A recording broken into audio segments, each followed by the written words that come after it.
Dhansiri YouTube channel থেকে আপনাদের সবাইকে স্বাগত জানাচ্ছি। আমি নাসির আহমেদ কাবুল। আজ শুরুতেই আপনাদের একটি আনন্দের বার্তা দেব। সেটি হচ্ছে আমার এই ছোট চ্যানেলটি মনিটাইজেশন প্রাপ্ত হয়েছে। নিঃসন্দেহে এটি একটি বড় পাওনা, আর এজন্য আপনাদের সহযোগিতা, আপনাদের নির্দেশনা আমাকে অনুপ্রাণিত করেছে। আমি সবিশেষ কৃতজ্ঞতা জ্ঞাপন করছি। আপনাদের কাছে ছোট্ট একটি অনুরোধ থাকব, যারা এখনো আমার চ্যানেলটি সাবস্ক্রাইব করেননি তারা দয়া করে চ্যানেলটি সাবস্ক্রাইব করবেন। যারা করেছেন তাদের প্রতি আমি কৃতজ্ঞতা জ্ঞাপন করছি। এই চ্যানেলের গল্পগুলো আপনারা লাইক দিবেন, শেয়ার দিবেন এবং বেল আইকনটি অন করে দিবেন, যাতে এর পরবর্তীকালে গল্পগুলো প্রকাশিত হলে আপনাদের কাছে সবার আগে পৌঁছে যায়। আমি এই চ্যানেলটিতে বেশ বিখ্যাত কিছু লেখকের গল্প ধারাবাহিকভাবে আপনাদের সামনে হাজির করছি। আমার এই প্রচেষ্টাকে অব্যাহত রাখার জন্যে আমি আপনাদের সহযোগিতা কামনা করছি। আজকের বৃহস্পতিবার স্পেশাল আমি ঘোষণা করছি, প্রতি বৃহস্পতিবার জন্যে আপনাদের জন্য থাকছে একটি স্পেশাল বিষয়, একটি স্পেশাল গল্প। আজকের গল্পটি উর্দু লেখক সাদাত হাসান মান্টুর লেখা নলখাগড়ার পেছনে। গল্পটি আপনারা শুনবেন, আশা করি আপনাদের ভালো লাগবে। আজকের গল্পের নাম নলখাগড়ার পেছনে, লিখেছেন সাদাত হাসান মান্টু। শহরের নাম আমি মনে করি আপনাদের সবার জানা, এবং আমার জানানোর কোনো প্রয়োজন নেই। ব্যাস এটুকুই বলা যথেষ্ট। এই ঘটনার সাথে সংশ্লিষ্ট স্থান পেশোয়ার জেলায় অবস্থিত। সীমান্তের কাছাকাছি এলাকায় নলখাগড়ার পেছনে একটি জীর্ণ কুটিরে এক মহিলা বাস করতেন। মহিলাটির কুটিরের এক পাশে কাঁচা সড়ক, অন্য পাশে ঘন নলখাগড়ার বন।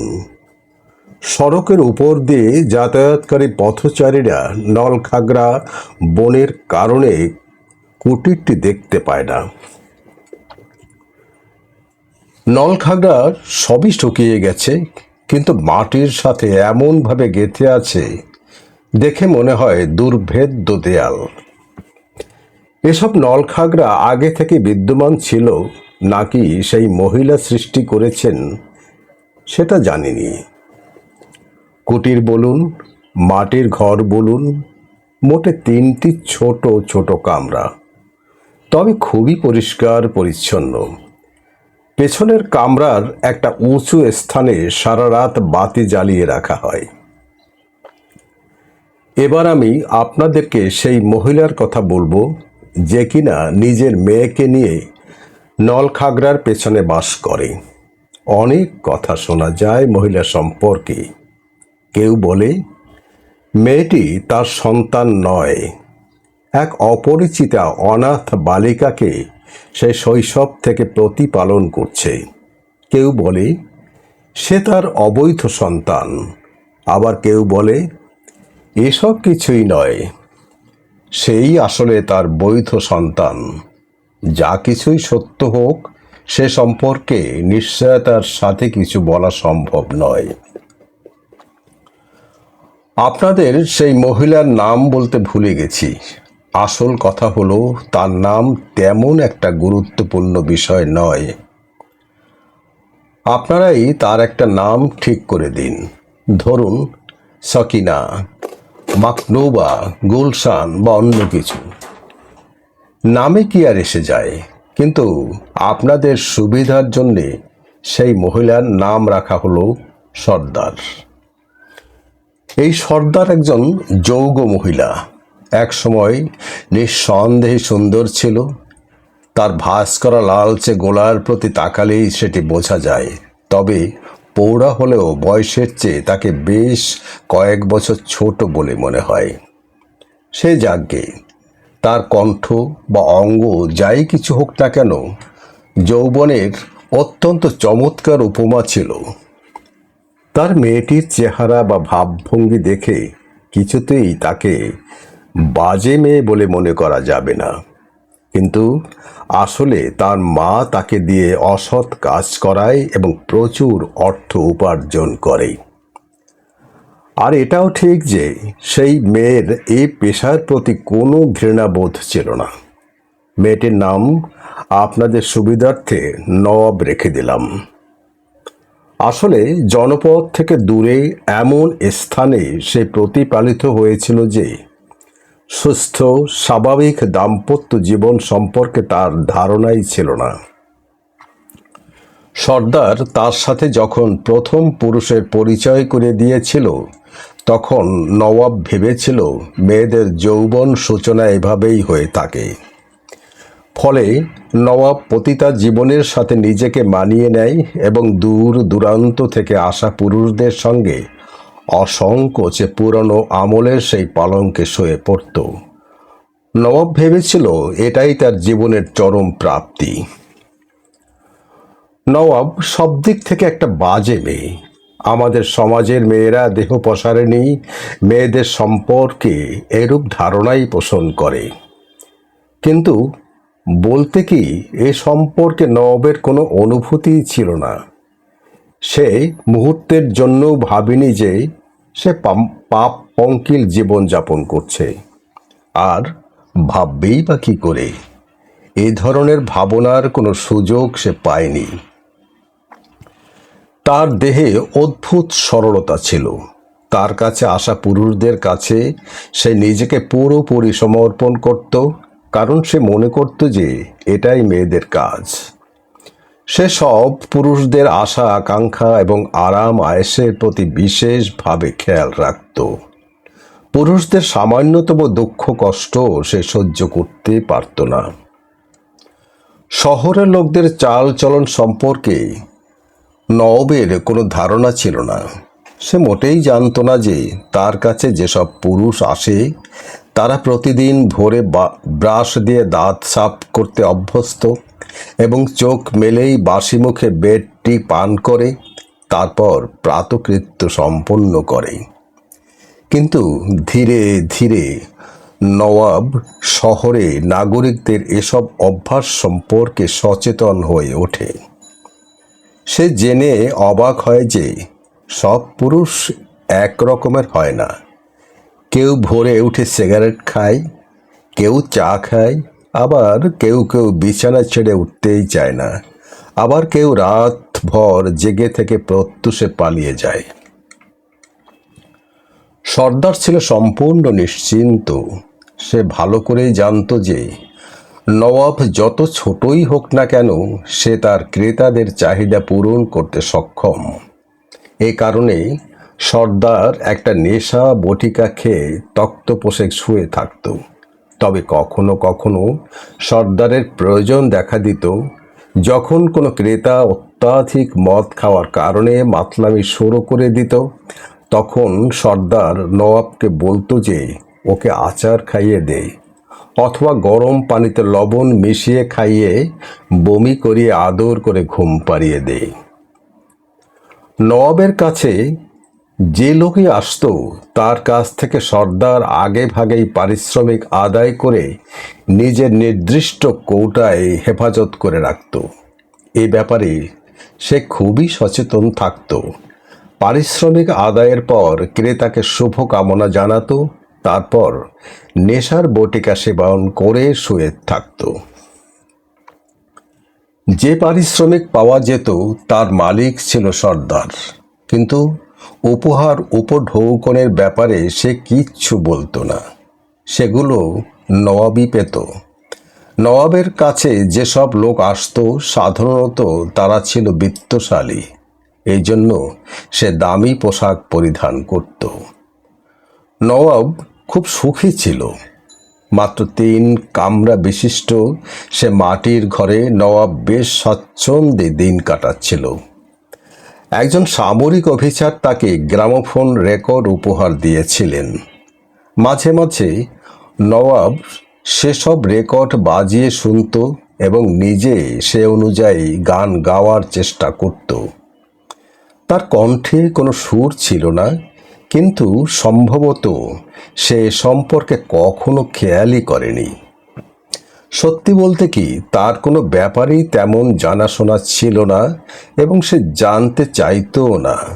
তাকে যে খারাপ পথে নামিয়ে দেওয়া হয়েছে তা সে নিজের অজ্ঞাতেই মেনে নিয়েছে। নলখাগড়ার ওদিকের পৃথিবী কেমন সে সম্পর্কে তার কোনো ধারণা নেই। শুধু একটা কাঁচা রাস্তায় সে বরাবর দেখে এসেছে। সে কাঁচা রাস্তা দিয়ে 3 দিন পর পর একটা মোটর গাড়ি ধুলো উড়িয়ে আসতো। নবাবের মা অথবা সে গাড়ির কাছে গিয়ে বলতো, গাড়ি যেন নলখাগড়া থেকে কিছুটা দূরে রেখে দেয়া হয়। গাড়ি রেখে লোকটি বাড়ির ভেতর এসে পালঙ্কের উপর নবাবের সাথে বসে মিষ্টি মিষ্টি আলাপ জমাতো। নবাবের কাছে যারা আসতো তাদের সংখ্যা খুব বেশি ছিল না, 5-6 জন হবে। কিন্তু এ 5-6 জনের জন্যে সর্দার এমন ব্যবস্থা করে রেখেছিল যে কারো সাথে কেউ মুখোমুখি হতো না। প্রত্যেক ক্রেতার জন্যে সে নির্দিষ্ট তারিখ নির্ধারণ করে দিত। এতে কেউ অভিযোগের সুযোগ পেত না। এছাড়া নবাব যেন মা হতে না পারে সর্দার সে ব্যবস্থা করে রাখত। নবাবের মা হওয়া ছিল অস্বাভাবিক, কিন্তু সর্দার নবাবকে এ আশা থেকে মুক্ত রাখে। নলখাগড়ার পেছনে 2.5 বছর যাবৎ এ কাজ নিরুদ্বিঘ্নে সম্পন্ন হচ্ছিল। পুলিশও খবর পায়নি। যারা যাওয়া আসা করত শুধু তারাই জানত। সে মাটির ঘরে একদিন আলোড়ন সৃষ্টি হলো। একটা বড় ধরনের মোটর গাড়ি এসে থামলো। হর্ন শুনে সর্দার বাইরে এসে দেখে একজন অপরিচিত লোক। সে সর্দারের সাথে কোনো কথা বলল না। সর্দারও তাকে কিচ্ছু জিজ্ঞেস করল না। মোটর গাড়ি দূরে দাঁড় করিয়ে লোকটি সোজা ঘরে প্রবেশ করল। যেন এ ঘর তার চেনা, এখানে সে প্রতিদিন এসে প্রবেশ করে। সর্দার উদ্বিগ্ন হলো। তবে বারান্দায় এসে নবাব মিষ্টি হাসি উপহার দিয়ে আগন্তুককে স্বাগত জানালো এবং নিজের ঘরে নিয়ে গেল। নবাব এবং আগন্তুক পাশাপাশি বসেছিল। এমন সময় সর্দার কামরায় প্রবেশ করল। আগন্তুককে দেখেই সর্দার বুঝে ফেলল যে লোকটি অত্যন্ত বিত্তশালী, দামি পোশাক পরিধানে দেখতেও সুদর্শন।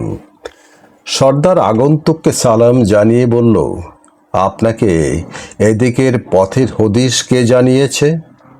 আগন্তুক হাসল এবং নবাবের ফোলা তুলতুলে গাল আঙুলে টিপে বলল, ও। নবাব পট করে এক পাশে সরে গিয়ে বলল, হায়, তোমার সাথে তো কখনো আমার দেখাই হয়নি। আগন্তুকের মুখে হাসি প্রসারিত হলো। সে বলল, আমি কয়েকবার তোমার সাথে সাক্ষাৎ করেছি। নবাব জিজ্ঞেস করল, কবে, কোথায়? তার ছোট চেহারায় বিস্ময়ের ছাপ ফুটে উঠল।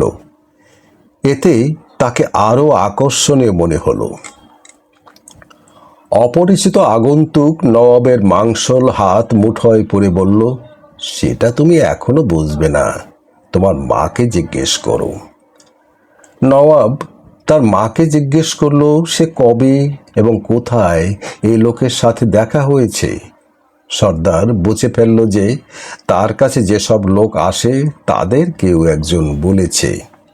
এটা বোঝার পর সর্দার নবাবকে বলল, আমি পরে তোমাকে বলবো। এই বলে সে বাইরে চলে গেল। তক্তপোষে বসে কৌটা থেকে আফিমের বোটেকে বের করে খেয়ে শুয়ে পড়ল। মনে মনে নিশ্চিত হলো যে মানুষ ভালো, গোলমাল করবে না। আগন্তুকের নাম আমরা যতটা জানি, হায়াত খান, বাড়ি হাজারা জেলায়, বেশ বিত্তশালী। নওয়াবের দুষ্টুমিতে নওয়াব এতটা প্রভাবিত হলো যে যাওয়ার সময় সর্দারকে বলল ভবিষ্যতে ওর কাছে অন্য কেউ যেন না আসে। সর্দার ছিল সুচতুর।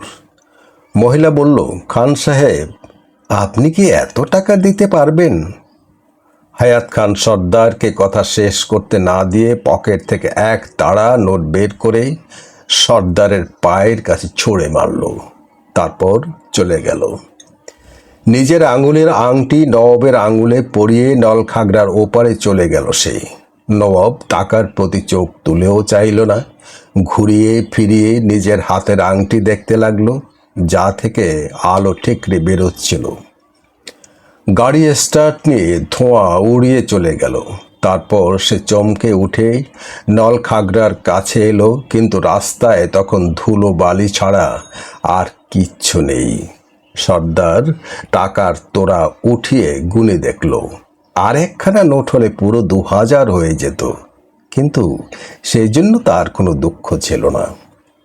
সব টাকা তুলে নির্দিষ্ট স্থানে হেফাজত করে রেখে আফিমের একটা বটিকা খেয়ে সে শুয়ে পড়ল। নওয়াব মনে মনে খুব খুশি হলো, বারবার হীরক সজ্জিত আঙুলের দিকে তাকাচ্ছিল। 3-4 দিন কেটে যাবার পর আর একজন লোক এলো। লোকটি বেশ বিত্তশালী, কিন্তু সর্দার জানানো যে পুলিশের হানা দেওয়ার আশঙ্কা, আমরা সে ধান্দা বন্ধ করে দিয়েছি। লোকটা ব্যর্থ মনোরথ হয়ে ফিরে গেল। হায়াত খান সর্দারকে বিশেষ প্রভাবিত করেছিল। সে আফিম খেয়ে শুয়ে শুয়ে ভাবতে লাগলো, যদি আমদানি এভাবে হতে থাকে তাহলে দিনকাল অল্প দিনের মধ্যেই ফিরে যাবে। এসব ভেবে সর্দার সিদ্ধান্ত নিল যে বাকি যারা আসে তাদের একে একে পুলিশের ভয়ের কথা বলে সরিয়ে দেবে। তাদের বলবে যে নিজের সম্মান বিপন্ন করতে পারি না। 1 সপ্তাহ পর হায়াত এলো। এ সময়ের মধ্যে সর্দার 2জন ক্রেতাকে ফিরিয়ে দিয়েছিল। হায়াত প্রথম দিনের মতো শান শওকতের সাথে এসে হাজির হয়েই নবাবকে বুকে জড়িয়ে ধরল। হায়াত খান সর্দারের সাথে কোনো কথা বলল না। সে নবাবকে কামরার পালঙ্কের উপর নিয়ে গেল। সর্দার আর ভেতরে গেল না। আফিমের বটিকা খেয়ে ঝিমোতে লাগলো। হায়াত খান নবাবের সান্নিধ্যে আরও বেশি অভিভূত হলো। নবাব পেশাদার পতিতাদের থেকে ছিল সম্পূর্ণ মুক্ত। তার মধ্যে সাধারণ ঘরোয়া মেয়েদের ছাপ নেই, তবে তার মধ্যে যা রয়েছে তা তার একান্ত নিজস্ব বৈশিষ্ট্য। শিশু যেমন মায়ের কোলে শুয়ে থাকে, নওয়াব ঠিক তেমনি হায়াত খানের সাথে মিশে শুয়ে থাকত। হায়াত খান নওয়াবের বুকে আদর করত, তার নাক এবং চুলে আদর করত, তারপর একসময় ঘুমিয়ে পড়ত। হায়াত খানের জন্য নওয়াব ছিল এক নতুন অভিজ্ঞতা। মেয়েদের এরকম মোহন বৈশিষ্ট্য তার মনে শান্তির পরশ বলিয়ে দিল।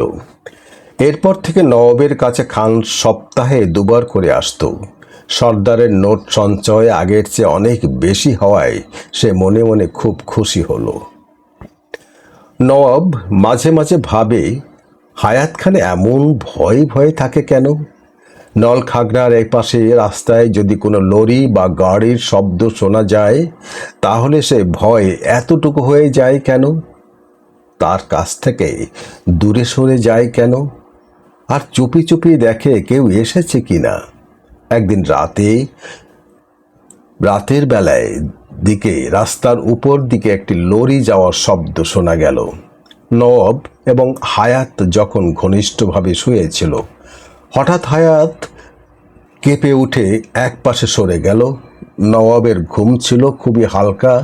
সে ভয়ে কাঁপতে কাঁপতে চিৎকার করে হায়াত খানকে বলল, কি হয়েছে? হায়াত নওয়াবকে বলল, না না, কিছু না, সম্ভবত আমি স্বপ্নের মধ্যে ভয় পেয়ে গেছি।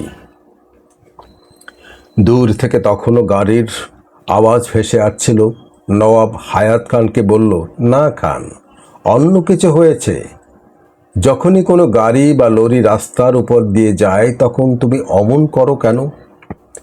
সম্ভবত হায়াত খানের সবচেয়ে যন্ত্রণাদায়ক স্থানে নওয়াব হাত দিয়েছে। নিজের গৌরব বজায় রাখার জন্যে সে তাড়াতাড়ি ধমকের সরে বলল, কি যাতা বলছো? গাড়ি ও লরিকে ভয় পাবার কি কারণ থাকতে পারে? নওয়াবের মন ছিল খুবই লাজুক। হায়াত খানের ধমকে সে মনে ব্যথা পেয়ে ফুঁপিয়ে ফুঁপিয়ে কাঁদতে লাগলো। খান নওয়াবকে ধীরে ধীরে চুপ করিয়ে আরো বেশি করে আদর করতে শুরু করলো। হায়াত খান বেটে খাটো দেহের অধিকারী স্বাস্থ্যবান পুরুষ। নবাবকে হায়াত খান ভালোবাসার উষ্ণতা প্রদান করেছে, দৈহিক তৃপ্তি সম্পর্কে অবহিত করেছে।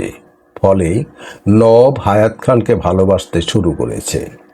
খান এক সপ্তাহ না এলে নবাব রেকর্ড প্লেয়ারে বিরহের গান বাজায়, নিজেও সে সাথে কণ্ঠ মিলায়, দীর্ঘশ্বাস ত্যাগ করে। কয়েক মাস কেটে গেল।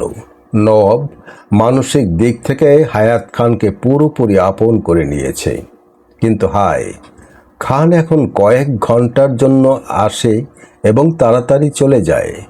এসব দেখে নওয়াবের উদ্বেগ বেড়ে যায়। নওয়াব এও বুঝতে পারে যে তার সাথে বেশি করে সময় কাটাতে চেয়েও খান তা পারে না। কেন জানি সে চলে যেতে বাধ্য হয়। এ সম্পর্কে কয়েকবার জিজ্ঞাসা করে নবাব সদুত্তর পায়নি। একদিন খুব ভোরে গাড়ির হর্ন শোনা গেল। নবাব চোখ কসলাতে কসলাতে বাইরে এসে দেখে খান এসেছে। নবাব তাকে জড়িয়ে ধরে নিজের ঘরে নিয়ে গেল। দীর্ঘক্ষণ উভয়ে প্রেম ভালোবাসা আলাপ করল। নবাবের মনে কি হলো কে জানে, সে হঠাৎ বলল, আমাকে সোনার চুড়ি এনে দাও। হায়াত খান নওয়াবকে চুমু খেয়ে বলল, কালই নিয়ে আসবো, তোমার জন্য তো আমার জীবন হাজির রয়েছে। হায়াত খান পরদিন সোনার কাঁকন নিয়ে আসার প্রতিশ্রুতি দিয়ে বিদায় নিয়ে চলে গেল। বলে গেল, সোনার কাঁকন আমি তোমাকে নিজের হাতে পরাবো। পরদিন নওয়াবের খুশির সীমা রইল না। সে ভাবল, আজ তার প্রেমিক হায়াত খান তার জন্য সোনার কাঁকন নিয়ে আসবে, নিজ হাতে তাকে পরিয়ে দেবে। সারাদিন প্রতীক্ষা করেও লাভ হলো না। হায়াত খান এলো না। নবাব ভাবল, সম্ভবত গাড়ি খারাপ হয়ে গেছে, রাতে আসবে নিশ্চয়ই। কিন্তু সারা রাতেও খানের দেখা পাওয়া গেল না। তার দুঃখ হলো। সে তার মাকে বলল, দেখো, খান কথা দিয়েও এলো না। আবার ভাবল, হয়তো কিছু হয়েছে খানের, এই ভেবে সে আতঙ্কে রইল। গাড়ি খারাপ, না আকস্মিক অসুখ, নাকি কোনো ডাকাতের হানা। কিন্তু আবার মোটরের শব্দে হায়াত ধানে ভয় পাওয়ার জন্য সে ভাবত, কিন্তু কোনো সিদ্ধান্তে পৌঁছতে পারত না। এক সপ্তাহ কেটে গেল। এ সময় নওয়াবের পুরনো ক্রেতারাও কেউ এলো না, কারণ সর্দার তাদেরকে নিষেধ করে দিয়েছে। কাঁচা রাস্তা দিয়ে কয়েকটি লরি ধুলো উড়িয়ে চলে গেলে নওয়াবের ইচ্ছে হতো এসব লরির পেছনে ছুটে গিয়ে তাতে আগুন ধরিয়ে দেয়, কারণ এদের জন্যই হায়াত খান তার কাছে আসতে পারে না। আবার ভাবে, তা হবে কেন? লরি বা মোটর কোনো বাধা হতে পারে? নিজের নির্বুদ্ধিতার কথা ভেবে সে হাসত। তবে খানের মতো বলিষ্ঠ পুরুষ মোটর গাড়ির শব্দকে কেন ভয় পায়, এটা নওয়াব কিছুতেই বুঝতে পারত না। তার মাথায় যে সব কারণ যুক্তি হিসেবে এসে হাজির হতো, তাতে সে নিজেকে প্রবোধ দিতে পারত না। ফলে অত্যন্ত দুঃখ ভারাক্রান্ত মনে সে রেকর্ড প্লেয়ারে বিরহের গান শুনত। এতে তার চোখ অশ্রুসিক্ত হয়ে উঠত। এক সপ্তাহ পরে একদিন দুপুরবেলা নওয়াব এবং সর্দার খাবার খেয়ে কিছুক্ষণ বিশ্রামের কথা ভাবছিল। হঠাৎ বাইরে কাঁচা রাস্তায় গাড়ির হর্ন শোনা গেল। উভয়ে সে হর্ন শুনে চমকে উঠল, কারণ এটা হায়াত খানের গাড়ির শব্দ নয়। সর্দার বাইরে গিয়ে দেখে এসেছে, দেখেছিল, কিন্তু দেখে তার বিস্ময়ের সীমা রইল না। সে দেখল একটা নতুন গাড়িতে এক যুবতী। হায়াত খান বসে আছে, পেছনের আসনে একজন সুদর্শনা। খান কিছু দূরে গাড়ি থামিয়ে নেমে পড়ল। তার সঙ্গের যুবতী নেমে এলো। সর্দার ভাবল, এ কি আজব ব্যাপার! নারী লোভের জন্যই তো খান এখানে আসে। তাহলে অমন দামি পোশাক পরা সুদর্শনা মেয়ে খানের সঙ্গে এলো কোত্থেকে? সর্দার এসব ভাবছিল, আর খান নবাবের ঘরে গিয়ে ঢুকল। সর্দার দেখল মহিলার গায়ে সোনার অলংকারও রয়েছে। সর্দারের প্রতি তাদের দুজনের কেউই ভ্রুক্ষেপ করল না। নবাবের কামরায় যাওয়ার পর নবাব, সেই যুবতী মেয়ে এবং খান কিছুক্ষণ চুপচাপ বসে রইল। তখন মেয়েটিকে কিছুটা অস্থির দেখাচ্ছিল। তার একটি পা দ্রুত নড়ছিল। সর্দার এসে বারান্দায় দাঁড়ালো এবং হায়াত খানকে সালাম করল। খান কোনো জবাব দিল না। আসলে সে ভীষণ নার্ভাস হয়ে গিয়েছিল। তরুণী মেয়েটি সর্দারকে বলল, আমরা এসেছি, খাওয়া দাওয়ার ব্যবস্থা করো। সর্দার আন্তরিকতার স্বরে বলল, তোমরা যা বলবে এক্ষুনি তৈরি হয়ে যাবে। মেয়েটিকে দেখলেই বোঝা যায় তার ভাবভঙ্গি সন্দেহজনক এবং বড় ধুরন্ধর মেয়ে। সর্দারকে সে বলল, আমরা এসেছি, খাওয়া দাওয়ার ব্যবস্থা করো। মেয়েটিকে দেখলেই বোঝা যায় যে সে এসব কথা একদম পাত্তাই দিচ্ছে না। সর্দারকে সে বলল, তুমি বাবুর্চিখানায় যাও, চুলো ধরাও, বড় ডেকচি আছে তোমার ঘরে। সর্দার মাথা নেড়ে বলল, আছে। তরুণী বলল, তবে যাও, ধুয়ে মুছে পরিষ্কার করে নাও, আমি এক্ষুনি আসছি। এই বলে সে গ্রামোফোন দেখতে লাগলো। সর্দার অক্ষমতা প্রকাশ করে বলল, গোস্ত টোস্ত তো এখানে পাওয়া যায় না। মেয়েটি একটি রেকর্ড চালু করতে করতে বলল, পাওয়া যাবে, আমি যা বলছি তাই করো। আর হ্যাঁ, দেখবে আগুন যেন গনগনে হয়। সর্দার রান্নাঘরে চলে গেল। আগন্তুক মেয়েটি হাসি মুখে নবাবকে বলল, আমি তোমার জন্য সোনার কাঁকন নিয়ে এসেছি। এই বলে সে নিজের ব্যাগ খুলে সুন্দর এবং ভারী একজোড়া সোনার কাঁকন বের করল। নবাব তার পাশে বসে থাকা হায়াত খানকে দেখছিল।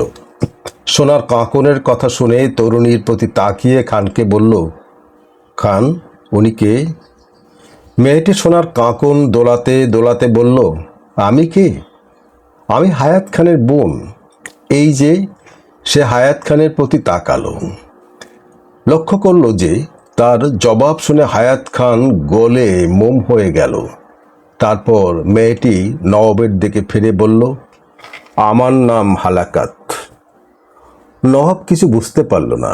মেয়েটির চোখের দিকে সে তাকাতে পারছিল না। সে নিঃসন্দেহে সুদর্শনা, কিন্তু তার চোখ থেকে যেন আগুন ঠিকরে বেরোচ্ছে। তরুণী নবাবের দিকে এগিয়ে গিয়ে তার হাতে কাঁকন পরাতে উদ্ভূত হলো। নবাব ভয় পেয়ে আড়ষ্ট হলো। হঠাৎ তরুণী নবাবের হাত ছেড়ে দিয়ে খানকে বলল, তুমি বাইরে যাও, আমি ওকে ভালো করে সাজিয়ে দিচ্ছি। খান কিংকর্তব্য বিমূঢ় হয়ে পড়েছিল। সে উঠছে না দেখে তরুণী কর্কশ স্বরে বলল, যাও, তুমি শুনতে পাচ্ছ না?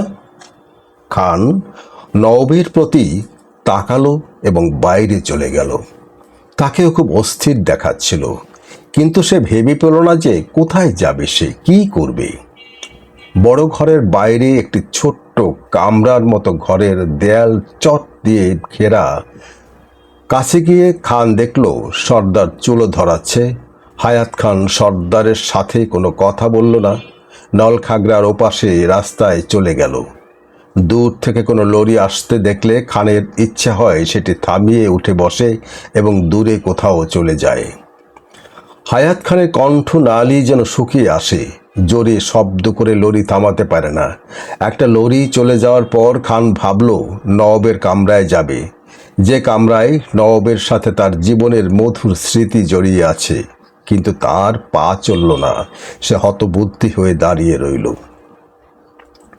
যে তরুণী এসেছে তার সঙ্গে তার অনেক দিনের সম্পর্ক রয়েছে। মেয়েটির স্বামী ছিল হায়াত খানের বন্ধু। একত্রে উভয় বড় হয়েছে। তার মৃত্যু সংবাদ পেয়ে শোক প্রকাশের জন্য খান তার বাসায় গিয়েছিল। তার স্ত্রীকে সে সৌজন্যমূলক সান্ত্বনার কথাও শুনিয়েছিল, কিন্তু ঘটনাক্রমে এই সমবেদনা উভয়ের সম্পর্কে রূপান্তরিত হয়ে যায়। মেয়েটি তাকে আদেশের সুরে ভেতরে ডেকে নিল। মেয়েদের ব্যাপারে খান ছিল একেবারে আনাড়ি। তরুণী শাহিনা অন্তত আদেশের সুরে যখন তার প্রতি ভালোবাসা প্রকাশ করল, তখন সে অভিভূত হয়ে গেল। শাহিনার টাকা পয়সার অভাব ছিল না। শাহিনার নিজের এবং তার স্বামীর প্রচুর অর্থ তার কাছে রয়েছে, কিন্তু এখন অর্থের প্রতি খানের কোনো মোহ ছিল না।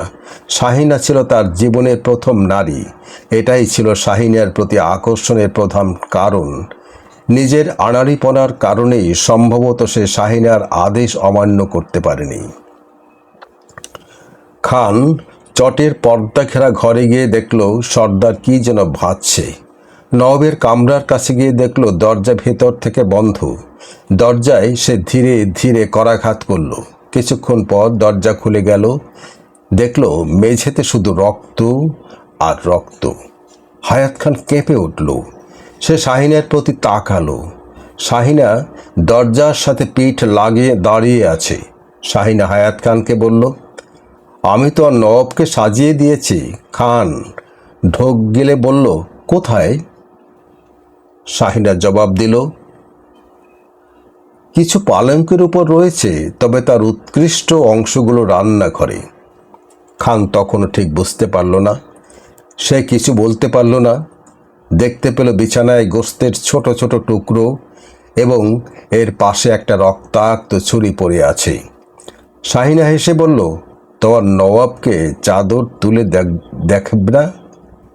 আমি নিজের হাতে সাজিয়েছি।